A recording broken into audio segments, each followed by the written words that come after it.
Welcome back to another episode of Cyber Defense TV. I have a very special guest today in the hot seat, the CEO of the North American 1440 Research Institute cybersecurity company, otherwise known as FFRI-Inc.com, Pablo Garcia. Pablo, welcome. Thank you. Good morning. So that was a mouthful.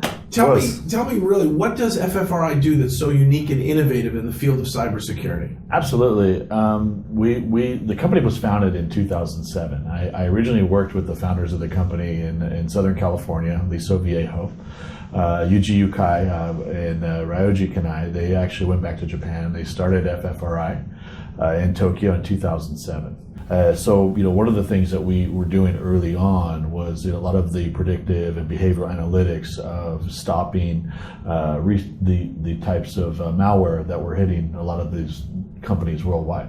So for example, I've been told that FFRI was able to understand, block, protect, defend against malware before it even existed.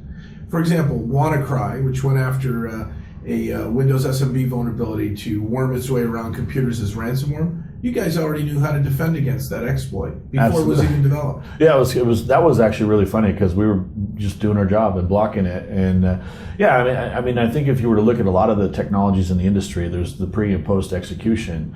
And in a lot of cases, a lot of the security existing companies out there, they're focused on post execution rather than pre execution of malware and vulnerabilities.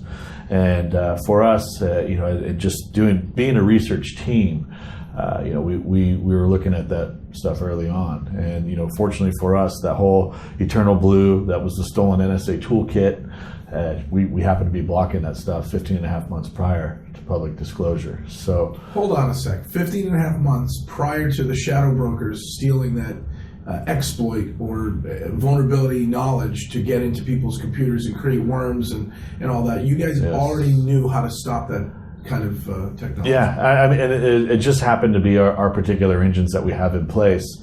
And the nice thing about that is that for us, the attack methods haven't changed much. You can recompile a piece of code, you can go after fileless malware, you can go after SMB exploits. There's all these other things, but the overall behavior hasn't really changed. And I think that's the one thing about our business is that, guys will come up with new ways to attack, but behind the scenes, they're not really much different. So FFRI is headquartered in Japan, and you're leading the U.S. offices. That's correct. Would you say that FFRI has some significant Japanese customers? And kind of tell us a little bit about the marketplace where you've been selling and what are you actually deploying for them? Absolutely. So we actually have two sides of our business. We have our enterprise side, and we also have our consumer side of the business.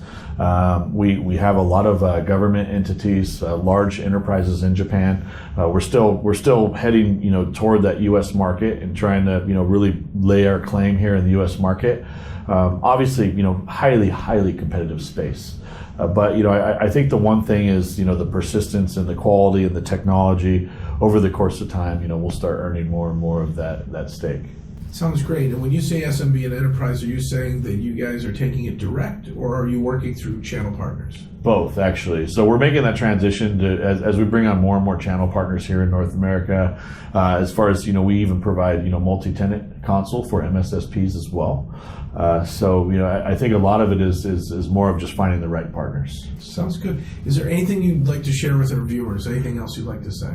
No, I just want to say thank you very much. I really, really appreciate your time today, and it's been great chatting with you. Same here. So go to FFRI-Inc.com and check out one of the most innovative, predictive endpoint security companies that are really going to be paving the way to stop the next breach. And then stay tuned next time for another edition of Cyber Defense TV. Thank you.